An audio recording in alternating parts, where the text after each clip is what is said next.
Bonjour tout le monde, ça va bien? Je voulais remercier tous ceux qui ont servi, qui nous ont donné un coup de pouce vendredi soir. Qui était ici vendredi soir? On avait quelques personnes pour le lancement de la Bible réformée, Bible d'études réformée. Ça a été vraiment un beau moment qu'on a vécu avec plein de gens. On était plus de 400 personnes vendredi soir. Alors, merci à tous ceux qui ont servi. Samedi matin, j'avais un brunch avec les responsables du ministère Ligonier qui ont réalisé cette Bible et de publication chrétienne. Puis la première chose qu'on m'a dit, c'est merci pour votre Église, quelle belle communauté. Donc je vous transmets les remerciements, c'est très, très apprécié. Je pense que c'est un outil que Dieu va utiliser vraiment pour nous approfondir, nous aider à approfondir notre connaissance de sa parole. Ce matin, je vous donne un avertissement. Ce message n'est pas pour un auditoire grand public. Donc la discrétion des parents est recommandée. On est en train d'étudier la lettre de 1 Corinthiens. La lettre de 1 Corinthiens parle de débauche, d'inceste, de prostitution. Donc, c'est vraiment une lettre qui est troublante. Ce matin, on va parler de prostitution, de sexualité. Et vous me direz, Yannick, nos enfants évoluent dans cette culture-là. Donc, il n'y a pas de grande surprise. Attends-toi pas à nous choquer ce matin. Mais en même temps, vous savez, on aspire à ce qui est saint, S-A-I-N-T. Et la parole de Dieu nous confronte. Et ce matin, la lettre d'un Corinthien risque de vous provoquer. La parole de Dieu est provocante pour notre édification. On va aller ensemble dans la prière. Seigneur Jésus, merci pour ta parole. Ta parole est la vérité, ta parole nous trouble, ta parole nous provoque, ta parole nous fait réfléchir. On te prie, Seigneur, de venir nous rencontrer ce matin par la puissance de ton esprit. Viens parler à nos cœurs. Viens, Seigneur, nous montrer si nous avons des angles morts dans notre foi, si nous avons des angles morts dans notre vie chrétienne, si nous avons des angles morts comme Église. Viens nous rencontrer, Seigneur Jésus. C'est dans ton précieux nom que nous prions. Amen. Bon matin à tous. Alors, le passage de ce matin est dans 1 Corinthiens, au chapitre 6, les versets 12 à 20, dans la nouvelle édition de Genève. Donc, 1 Corinthiens au chapitre 6. Tout m'est permis, mais tout n'est pas utile. Tout m'est permis, mais je ne me laisserai pas asservir par quoi que ce soit. Les aliments sont pour le ventre, et le ventre pour les aliments, et Dieu détruira l'un comme les autres. Mais le corps n'est pas pour la débauche, il est pour le Seigneur, et le Seigneur pour le corps. Et Dieu, qui a ressuscité le Seigneur, nous ressuscitera aussi par sa puissance. Ne savez-vous pas que vos corps sont des membres de Christ? Prendrais-je donc les membres de Christ pour en faire les membres d'une prostituée? Loin de là. Ne savez-vous pas que celui qui s'attache à la prostituée est un seul corps avec elle? Car est-il dit, les deux deviendront une seule chair. Mais celui qui s'attache au Seigneur est avec lui un seul esprit. Fuyez la débauche. Quel contre-péché qu'un homme commette, ce péché est hors du corps. Mais celui qui se livre à la débauche pêche contre son propre corps. Ne savez-vous pas que votre corps est le temple du Saint-Esprit qui est en vous, que vous avez reçu de Dieu et que vous ne vous appartenez point à vous-même?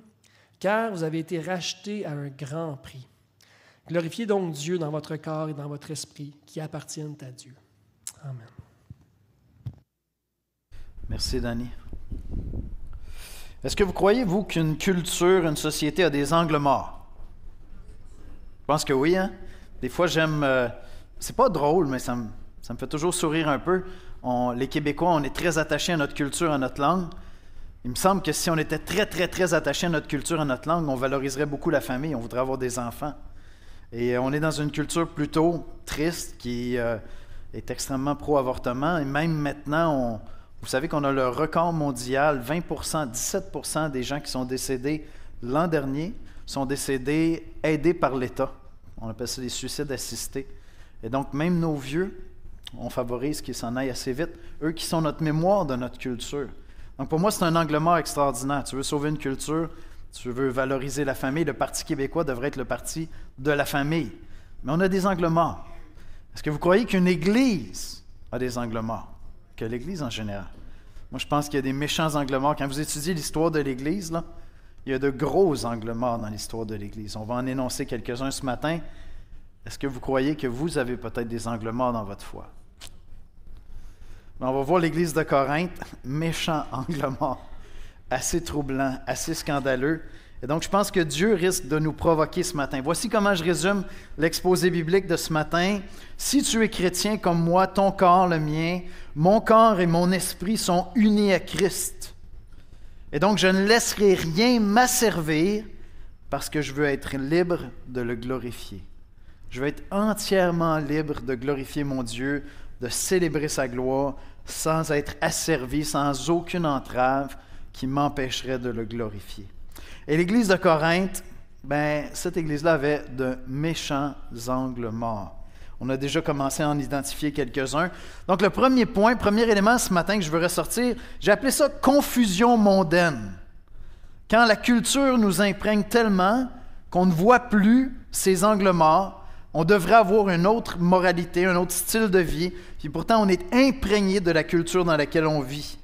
On a déjà vu au chapitre 5 qu'il y avait dans l'Église de Corinthe de l'inceste, littéralement. Et donc je vous rappelle le passage 1 Corinthiens 5, verset 1. « On entend dire généralement qu'il y a parmi vous de la débauche, et une débauche telle qu'elle ne se rencontre même pas chez les non-chrétiens, chez les païens. C'est au point que l'un de vous a la femme de son père. » Et lorsqu'on arrive dans le passage de ce matin, bien Paul va citer ce qui semble être un proverbe de l'époque ou quelque chose qui se disait chez les Corinthiens régulièrement, « Tout m'est permis. Tout m'est permis. » Paul dit au verset 12, « Tout m'est permis, mais tout n'est pas utile. » Oui, tout m'est permis, mais je ne me laisserai asservir par quoi que ce soit. Et Paul va revenir avec ça plus tard. On va le voir dans 1 Corinthiens au chapitre 10, versets 23-24. Paul va dire, tout m'est permis encore une fois, mais tout n'est pas utile. Tout m'est permis, mais tout n'édifie pas. Que personne ne cherche son propre intérêt, mais que chacun cherche celui d'autrui. Donc il semble que c'est un slogan à l'époque, puis dans un sens, c'est vrai que ça colle avec le christianisme. La religion chrétienne est une religion de liberté. Pensez juste aux rites, parce qu'on est à Corinthe, il y avait énormément de temples. Puis là, tu arrives dans le christianisme, on a une foi qui n'est pas associée avec un temple.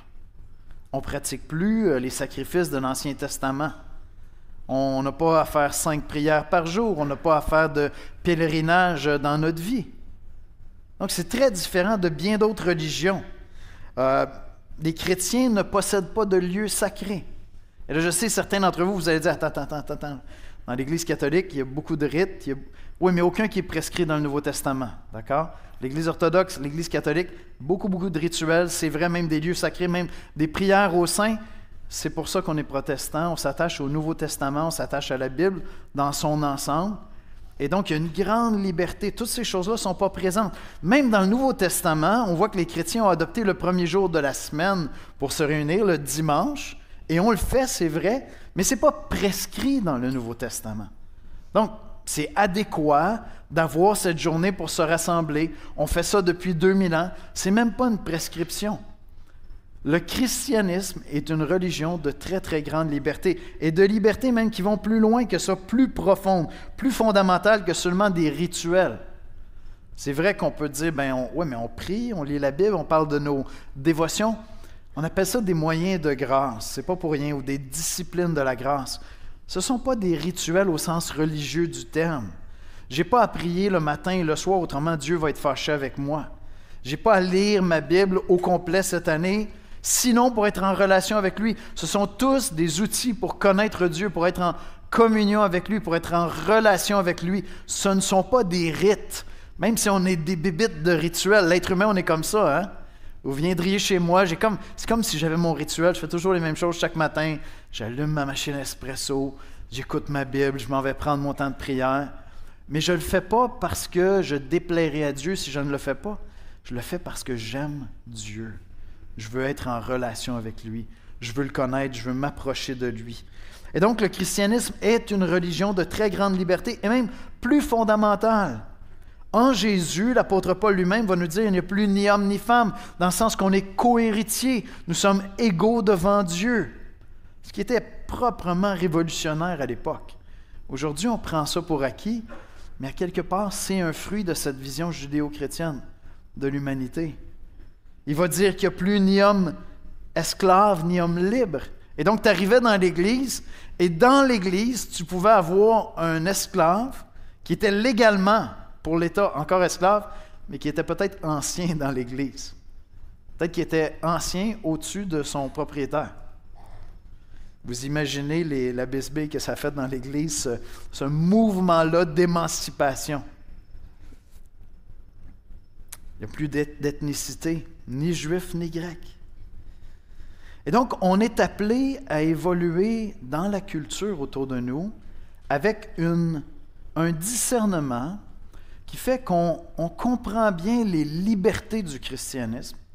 Il y a de très, très grandes libertés dans la foi chrétienne, mais en même temps, on ne veut pas être asservi, on ne veut pas devenir esclave de pratiques de notre culture qui sont en opposition avec Dieu. Et ça nous demande de développer du discernement. Et donc, Paul va dire, mais oui, tout est permis, mais tout n'est pas utile. Usez de discernement. Je ne me laisserai asservir par rien. Donc, on avance dans cette culture en essayant d'avoir du discernement. Au chapitre 5, Paul l'avait dit comme ça. Verset 7, il a dit « Faites disparaître le vieux levain, afin que vous soyez une pâte nouvelle, puisque vous êtes sans levain, car Christ, notre Pâque, est immolé. » Il est en train de dire, votre ancienne vie, quand vous ne connaissiez pas Christ, il y avait plein de choses là-dedans qui étaient incohérentes, moralement, spirituellement, avec la foi chrétienne. Détachez-vous de ces choses-là. Vous ne voulez pas être asservis. Et pourtant, on a des angles morts. On a des angles morts qui fait qu'il y a une confusion morale, même dans l'Église, parce que la confusion est là dans la culture. Une confusion mondaine. Voyez-vous, l'Église évolue au milieu de la culture. Paul vient de dire, je ne vous ai pas dit que vous ne devez pas être en relation avec ceux qui ne sont pas chrétiens. Un tout petit peu plus tôt, il a dit ça. Non, au contraire, on doit être en relation avec ceux qui ne sont pas chrétiens. On est appelé à les aimer, à devenir leurs amis. On veut leur partager l'Évangile. On veut les aimer. Et donc, l'Église a toujours évolué au milieu de la culture d'une population qui a de bonnes valeurs, puis d'autres valeurs qui sont en opposition avec le christianisme. Et dans toutes les cultures, on appelle ça, ça relève de la grâce commune. Tous les êtres humains ont été créés à l'image de Dieu. Dans toutes les cultures, il y a des choses qui sont belles. Puis dans une culture, il y a tel aspect, dans une autre culture, il y a tel autre aspect. En fait, pendant que j'étais en train de préparer le message, je pensais à tous ceux qui sont nés dans un autre pays, dans une autre culture, qui avaient immigré ici. Vous arrivez ici, vous regardez les Québécois, puis vous dites, ça c'est intéressant, il n'y avait pas ça dans mon pays. Ça, je ne sais pas, hein? Et vous arrivez dans l'Église, et vous dites, cette Église-là est un peu imprégnée de la culture, elle manque de discernement. Soyons honnêtes, il y a des choses que vous voyez chez les chrétiens québécois, puis vous dites, pas certain que c'est très biblique cette affaire-là. Vous êtes une grâce pour nous comme nous le sommes pour vous. Nous sommes le peuple de Dieu et on est là pour développer ensemble un saint discernement à la lumière de la parole en ouvrant notre cœur à dire peut-être qu'on a des angles morts comme l'Église de Corinthe et peut-être qu'on a des choses à discerner ensemble pour voir plus clair. Donc il y a des pratiques qui sont bonnes, il y en a d'autres qui sont malsaines, il y en a qui sont à rejeter. Et ça produit dans la population, ces pratiques mondaines-là, des intuitions. J'ai appelé ça des intuitions culturelles. On a des sensibilités. Il y a quelques semaines, on a parlé du compas moral. Toute culture a un compas moral qui va dire ça c'est bien, ça c'est mal.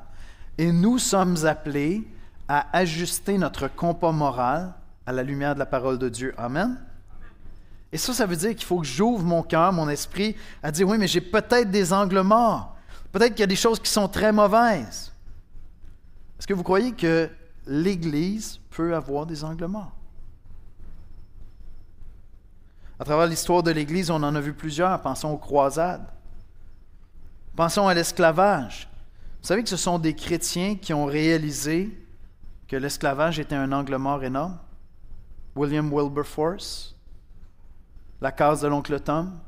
C'est des chrétiens qui critiquent une culture qui se dit chrétienne, puis qui dit, mais ça ne concorde pas avec la parole de Dieu, cette affaire-là. Ces angles morts-là deviennent des intuitions. On les intègre, puis on se dit, ah, c'est bon, c'est normal. Ça va, tout le monde le fait. Mon voisin, c'est quelqu'un de bien, puis il est confortable avec ça. Donc, ça doit être correct. Ça doit aller de soi. Il n'y a pas de problème avec ça. Mais là, lorsqu'on arrive à Corinthe, c'est assez choquant parce que Corinthe était la ville des temples, la ville de la déesse Aphrodite, la déesse de l'amour. Et donc, qui dit déesse de l'amour dit prostituée au temple. Et on sait que c'est factuel, et Hérodote va écrire, même 400 ans avant Jésus-Christ, il va parler des pratiques des Babyloniens qui se sont ensuite intégrés là et que les Romains ont gardé. Voici ce qu'il va dire. Les Babyloniennes, 400 ans avant Jésus-Christ, les Babyloniennes ont une loi bien honteuse. Toute femme née dans le pays est obligée une fois dans sa vie de se rendre au temple de Vénus, donc avant Aphrodite, pour s'y livrer à un étranger. Quelque modique que soit la somme, il n'éprouvera point de refus, la loi le défend, car cet argent devient sacré. Donc c'est une prostitution. Enfin, quand elle s'est acquittée de ce qu'elle devait à la déesse, en s'abandonnant à un étranger, elle retourne chez elle. Là, on parle de 400 ans avant Jésus-Christ. Donc les temples d'Aphrodite en Crète, à Corinthe, étaient également connus pour cette pratique-là. Certains vont dire qu'il y avait des milliers de prostituées qui étaient là. Et là, l'angle mort absolument aberrant pour nous, c'est qu'il y a des individus qui sont devenus chrétiens et qui, de temps en temps, faisaient un petit détour par le temple d'Aphrodite pour aller vers une prostituée. Je veux dire, le texte est clair. Paul juge important de dire à l'Église, « Hey, les amis, la prostitution, c'est pas pour les chrétiens, là. » On est dans la lettre aux Éphésiens, on est dans le Nouveau Testament. Là. Je ne suis pas en train d'imaginer quelque chose d'étrange. Là.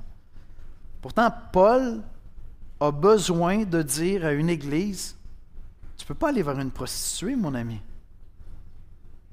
Alors évidemment, pour nous, occidentaux, 21e siècle, on regarde ça et on se dit, c'est pas un angle mort, c'est abominable. Tu sais, c'est l'éléphant dans la pièce. Là. On n'est pas dans l'angle mort, là. C'est gros comme le monde.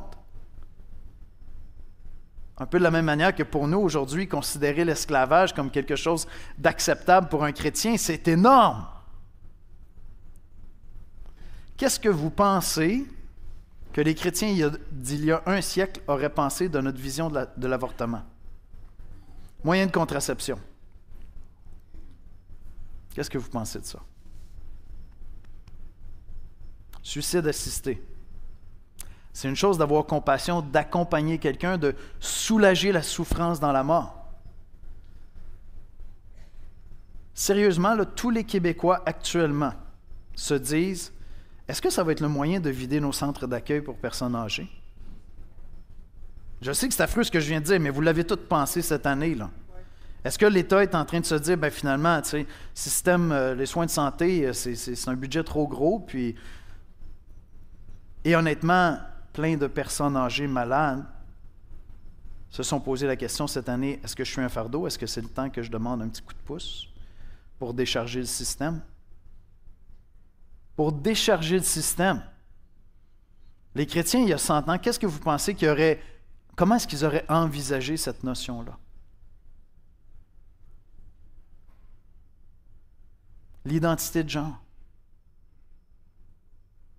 Parce qu'un enfant est profondément troublé, on pourrait le rendre incapable d'avoir des enfants pour la vie, en lui donnant, dans son adolescence, des produits qui vont le rendre stérile à vie.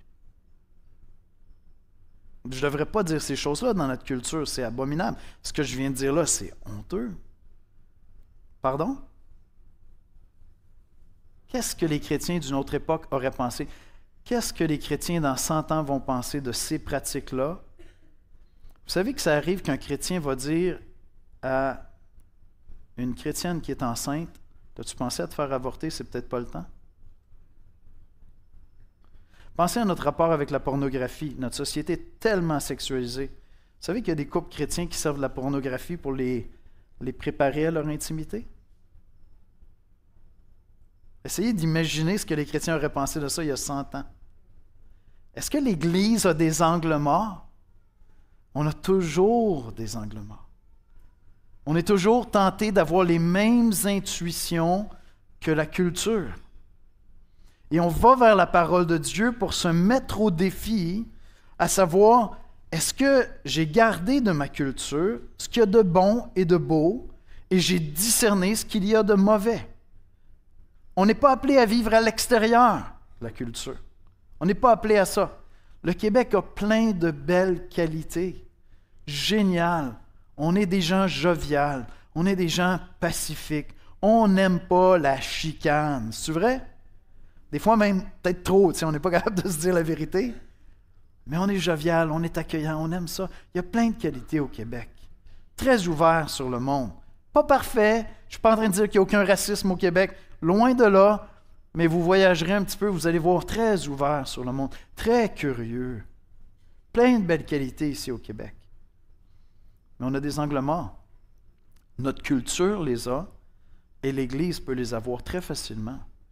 Est-ce qu'on est prêt à aller vers la parole de Dieu pour qu'elle nous confronte, qu'elle nous remette en question, que notre compas moral soit ajusté à la parole de Dieu, par la parole de Dieu?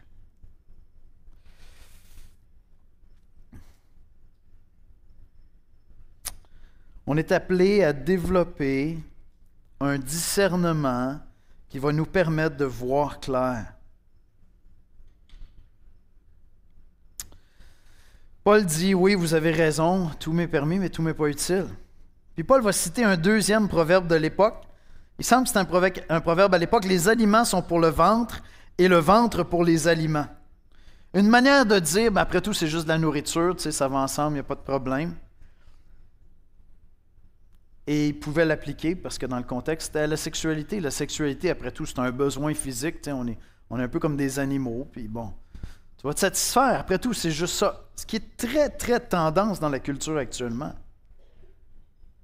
Je veux dire, si tu fais partie de la génération des milléniaux ou des Z, tu as des boosts d'énergie, tu as des jeux vidéo, tu as de la sexualité, tu as de la pornographie. Tout ça, c'est des stimulants pour passer à travers les journées. C'est un peu ça que la culture nous enseigne. Il n'y a plus rien de sacré dans la sexualité. Et Paul est en train de dire, attends, tu as raison, la nourriture est pour le ventre et le ventre est pour la nourriture, mais Dieu va détruire les deux. Parce que bientôt, tu vas te présenter devant Dieu. Puis Dieu va nous ressusciter pour sa gloire. Et donc, ce que Paul est en train de dire, c'est, tu as raison. La nourriture est pour le ventre et le ventre est pour la nourriture, mais Dieu est au-dessus de tout sentiment naturel que tu peux avoir. Et donc, peut-être que naturellement, tu te dis, moi, je regarde la nature, j'aime la nature, je vois les animaux qui copulent, il n'y a pas de problème. Ils sont assez libres en général, il y a quelques exceptions, les pingouins, ok, merveilleux. Mais en général, il y a pas mal de liberté dans ce monde-là. Hein? Puis, nous autres, on est des animaux. Non, on n'est pas des animaux. On n'est pas des animaux. De toute la création de Dieu qui est merveilleuse, qui est extraordinaire, qui est inspirante, on a des leçons à apprendre en regardant le règne animal. Mais de toute cette création-là, l'être humain seul a été créé à l'image de Dieu. Nous ne sommes pas des animaux. C'est pour ça qu'on est troublé par la guerre en Ukraine.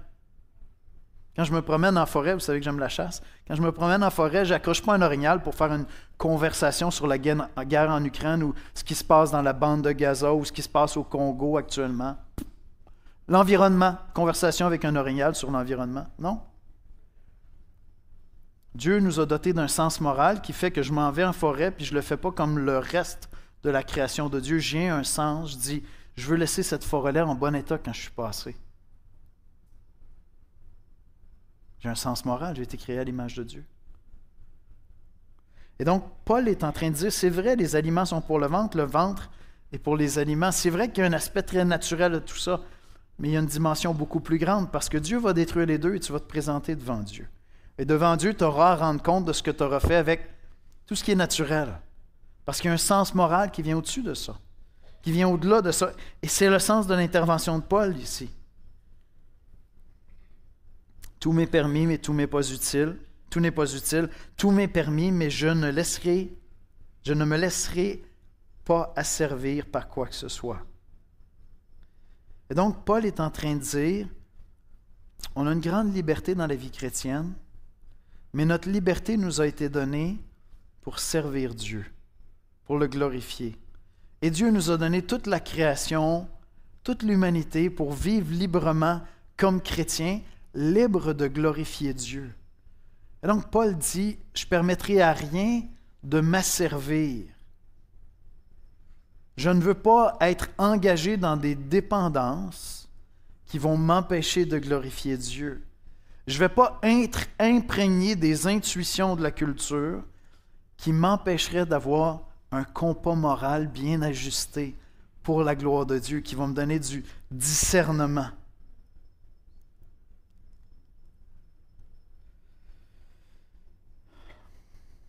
Il dit au verset 15 et 16, « Ne savez-vous pas que vos corps sont des membres de Christ? Si tu es chrétien, ton corps appartient à Christ, comme le mien. Des membres de Christ pour glorifier Dieu. Prendrais-je donc les membres de Christ pour en faire les membres d'une prostituée? Loin de là, ne savez-vous pas que celui qui s'attache à la prostituée est un seul corps avec elle, car il est dit, ils deviendront une seule chair, citant Genèse. » Voyez-vous, quand on est habité de l'Esprit de Dieu, il n'y a plus de frontières entre le sacré et le profane. Tout appartient à Dieu. Et donc, je m'en vais manger ce midi, je m'en vais marcher, je m'en vais consommer des loisirs, je m'en vais voir des amis, je m'en vais au cinéma. Tout est sacré pour moi. Pas sacré d'une manière que je suis pris, coincé, incapable d'évoluer dans la culture, mais sacré dans le sens que je veux regarder toute chose avec le discernement de Dieu, sachant que j'appartiens à Christ. Quand on est habité par l'Esprit de Dieu, il n'y a plus de frontières entre le sacré et le profane. Toute notre vie lui est consacrée afin de vivre cette grande liberté de toute forme d'esclavage que Dieu nous accorde par la puissance de l'Évangile. Amen? Quels sont les angles morts dans ta vie? Quelles sont les intuitions de la culture qui restent là dans ta vie? Cette semaine, je faisais un exercice. J'ai eu une autre bonne semaine de travail, puis une journée, je regardais l'ensemble de ma journée devant moi, puis j'ai dit, OK, ça va être exigeant, ça. J'ai prié en commençant ma journée, j'ai dit, Seigneur, quand je rentre à la maison ce soir, je veux me reposer en toi. Je vais avoir la tentation d'aller me reposer dans toutes sortes d'autres choses que toi, qui ne seraient pas nécessairement mal.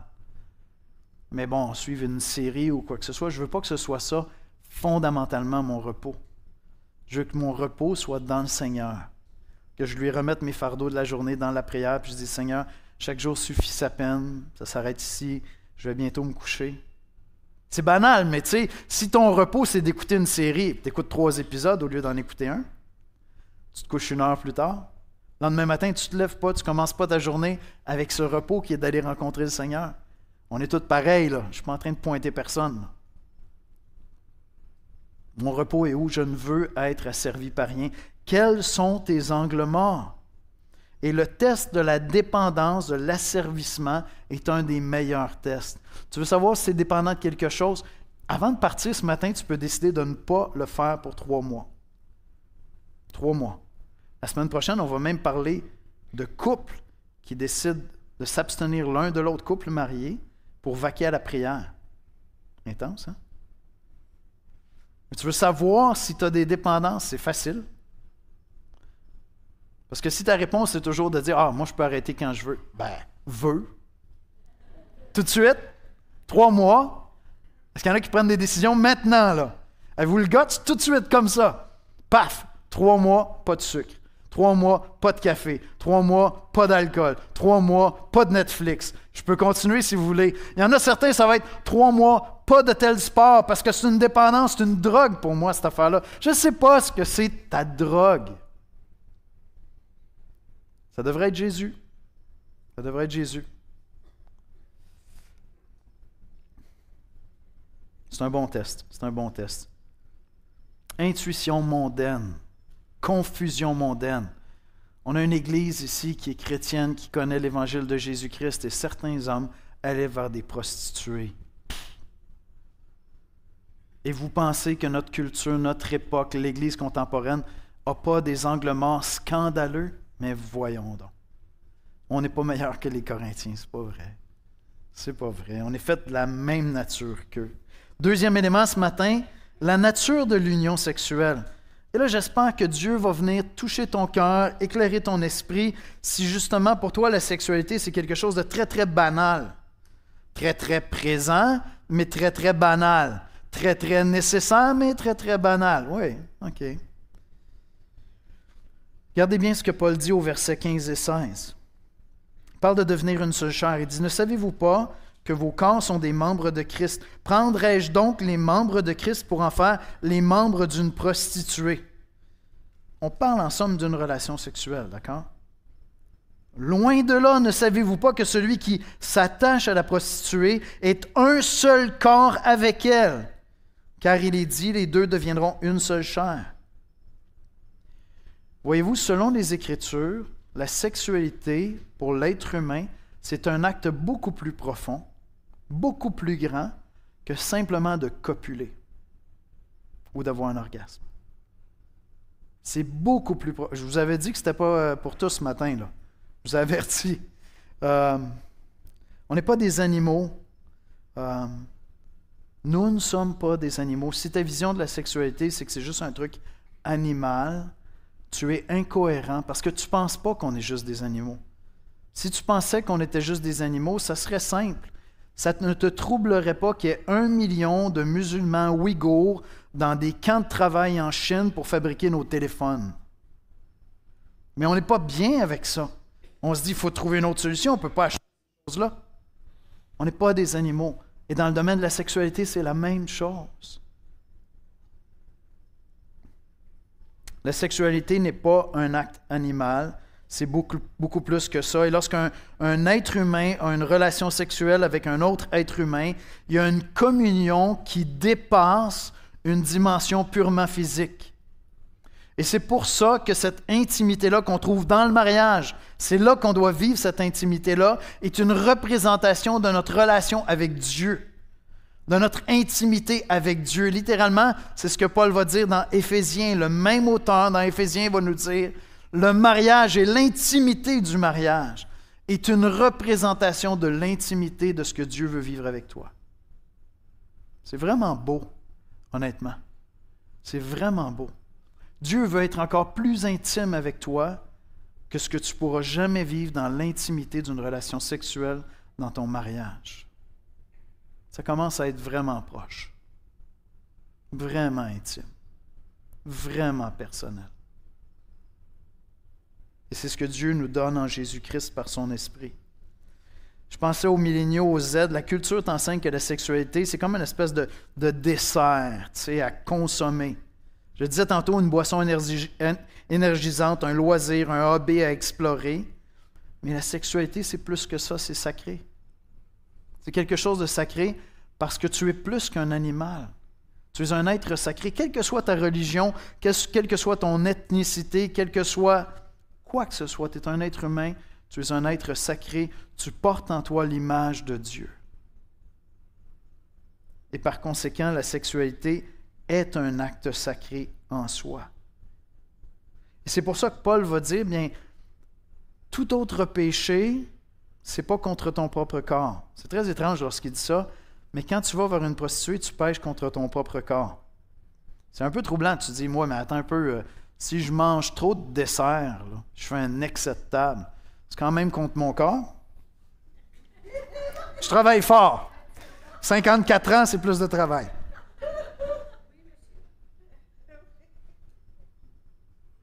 Mais Paul dit, non, ça c'est une chose. Ça c'est une chose. Mais lorsque tu t'unis à un autre être humain sexuellement, il y a une communion spirituelle qui se produit là. Une communion mystique. Mystérieuse, c'est ça que ça veut dire, mystique. Mystérieuse, spirituelle. Qui nous parle de l'intimité que Dieu veut avoir avec nous par son esprit. Paul donne un conseil extrêmement radical. Il dit « Fuyez toute débauche ». Je vais vous lire une longue citation d'un auteur que j'ai beaucoup apprécié sur cette question-là. Chez l'immoralité est une atteinte à son propre corps. Le sens de ces mots est difficile à déterminer. De nombreux péchés tels que la toxicomanie, la gourmandise, même le suicide, ont des effets néfastes sur le corps, évidemment. Les mots de Paul ne font pas référence à la maladie ou à d'autres dommages causés par le péché. Au contraire, ces paroles sont liées à la discussion précédente, soit les versets 12 à 17. Paul y a établi que le corps des chrétiens est uni au Christ. J'ai l'Esprit Saint de Dieu qui habite en moi, de sorte qu'ils deviennent eux-mêmes membres de Christ. L'union sexuelle avec une prostituée viole le corps d'une personne en l'amenant dans une communion injustifiée d'une seule chair et en faisant étalage de l'union mystique avec le Christ. J'expose l'Esprit de Dieu à cette débauche. C'est fort. Et c'est en ce sens que l'immoralité sexuelle est un péché unique contre le corps.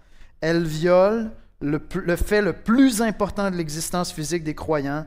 Leur corps appartient au Christ. Et Paul dira, votre corps est le temple du Saint-Esprit. Lorsqu'un être humain a une relation sexuelle avec un autre être humain, il y a une communion qui dépasse la dimension purement physique. Et il y a là une communion spirituelle qui demande à être gardée pour le mariage dans le cadre d'une alliance à la gloire de Dieu, parce que cette union intime que nous expérimentons dans le mariage illustre une communion plus grande que le chrétien expérimente avec Dieu. Amen? C'est mon dernier point ce matin. Et ça frappe un peu? Notre union à Christ. Notre union à Christ. Mon ami François vous a entretenu sur notre union avec Christ dimanche dernier. Je suis vraiment reconnaissant. Et Paul revient avec ça. C'est arrangé avec le gars des vues, puis c'est pas moi le gars des vues. C'est Dieu. C'est Dieu qui décide ça. Verset 17, mais celui qui s'attache au Seigneur est un avec lui. Est avec lui un seul esprit. C'est très mystérieux. Mon esprit est associé à l'Esprit Saint, à l'Esprit de Christ, à l'Esprit de Dieu qui est en moi. Et c'est pour ça qu'on dit que le mariage, lorsque je me suis marié avec Esther et qu'on est devenu une seule chair, c'est une illustration d'une intimité beaucoup plus grande et beaucoup plus belle, qui est offerte à tous les chrétiens, celle-là. Tous les chrétiens vivent quelque chose de plus intime, de plus fascinant, de plus merveilleux que l'intimité du mariage humain. C'est le mariage avec l'Esprit de Dieu. C'est le mariage avec l'Esprit de Dieu. Personne ne me connaîtra jamais aussi intimement que l'Esprit de Christ qui habite en moi. Personne. Mon épouse, ça fait plus que 30 ans qu'on est mariés. Et pourtant, l'Esprit de Dieu est en moi avec une intimité que personne ne connaîtra jamais. Parce que son esprit s'est associé au mien.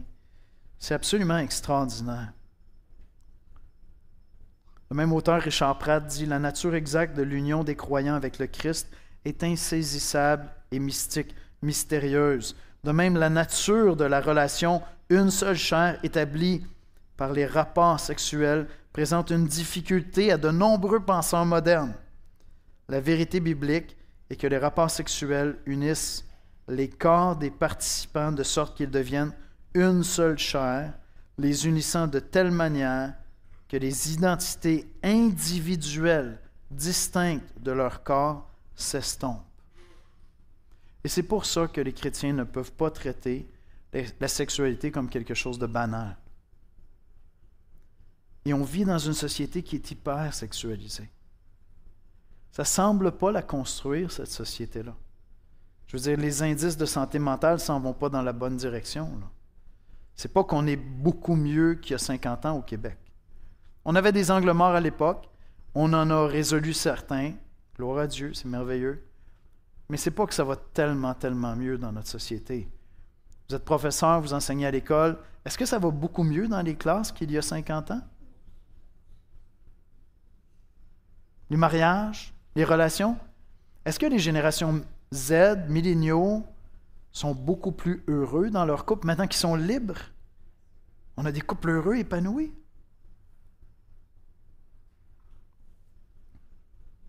On a des angles morts dans la culture. Et nous, comme chrétiens, on est appelés à discerner lesquelles de ces intuitions-là qui viennent de la culture sont des angles morts dans notre vie. Et l'outil que Paul nous donne ici, c'est que toi et moi, si tu es chrétien comme moi, nous appartenons à Christ. On est mariés avec Jésus-Christ. Mon corps est le temple du Saint-Esprit. J'ai une liberté que je n'aurais jamais pu concevoir. À chaque seconde de ma vie, je peux me tourner vers Dieu et dire, « Seigneur, qu'est-ce qu'on fait maintenant? Je veux te glorifier. Qu'est-ce qu'on fait, là, Seigneur? J'ai encore quelques années à vivre ici. Très bientôt, je vais être avec toi dans la gloire. Avec ce corps, avec mon intimité, avec mes pensées, avec ce que je suis, je veux te glorifier, Seigneur. Je suis libre. » Paul va dire, « Le monde est à vous. » Oui, le monde est à nous. On part en mission, on annonce l'Évangile, on sert le Seigneur au travail, on proclame l'Évangile. On va être des témoins, on va être libre de tout asservissement. Mais ça demande à l'Église de réaliser qu'il y a des angles morts dans la culture. Dans l'Église de Corinthe, des gars arrêtaient, un petit arrêt vite avant de rentrer à la maison, on passe par le temple, hop, une prostituée. Maintenant, je vais aller aimer ma femme. Quels sont les angles morts dans ta vie, dans la mienne? Et un des tests, qu'est-ce qui t'a servi? Qu'est-ce que tu pourrais prendre comme décision maintenant? Là? Je ne sais pas si tu as le guts. Maintenant. De dire pour les 3 prochains mois, je coupe ça. Tous mes permis, c'est pas mal. Je peux arrêter quand je veux. Ben, veux. Tout de suite. 3 mois. Peut-être que Dieu va te montrer que finalement, tu perdais beaucoup de temps que tu aurais pu prendre pour aller vers des gens, les aimer, les servir, rencontrer ton Dieu, prier, le louer. Peut-être que tu vas découvrir que ça, il y avait d'autres liens avec ça. Il y avait d'autres dépendances, il y avait d'autres fuites. Tu te promenais comme une bébite d'anxiété parce que ton repos n'était jamais en Christ. Tu étais en compensation avec toutes sortes de dépendances au lieu d'être rempli de l'Esprit de Dieu. Ton corps, le mien, si tu es chrétien comme moi, appartient à Christ. Et ça, c'est la liberté. Si tu n'es pas chrétien et tu dis, mais ils sont fous, ces Romains. Tu dis, mais ces chrétiens-là sont malades. Ils n'ont rien compris. Écoute, je suis marié depuis quelques décennies maintenant. J'ai aucun regret. Je suis vraiment béni. J'ai fait un choix. J'ai connu la vie avant. Hein? Malheureusement, dans la providence de Dieu, je me suis converti à 19 ans. C'est pas que je suis né dans cette religion-là, puis j'ai toujours été un bon petit chrétien. On n'est pas chrétien. On le choisit. On devient chrétien. On va aller ensemble dans la prière. Je vais demander aux musiciens de venir me rejoindre, mais je termine avec cette idée-ci. Paul va dire au verset 18, « Fuyez la débauche. » Et je pense que Paul est en train de faire allusion à Joseph. Vous connaissez l'histoire de Joseph? Joseph, qui était un serviteur de Dieu, qui servait dans la maison, il était esclave, servait dans la maison d'un maître, il avait été libéré de prison pour servir. Et l'épouse du maître était insistante dans les désirs qu'elle exprimait à ce beau jeune homme. Qu'est-ce qu'il a fait? Il s'est sauvé en courant. Il s'est sauvé en courant. Fuyez la débauche. Fuyez la débauche. Est-ce qu'il y a des angles morts dans ta vie?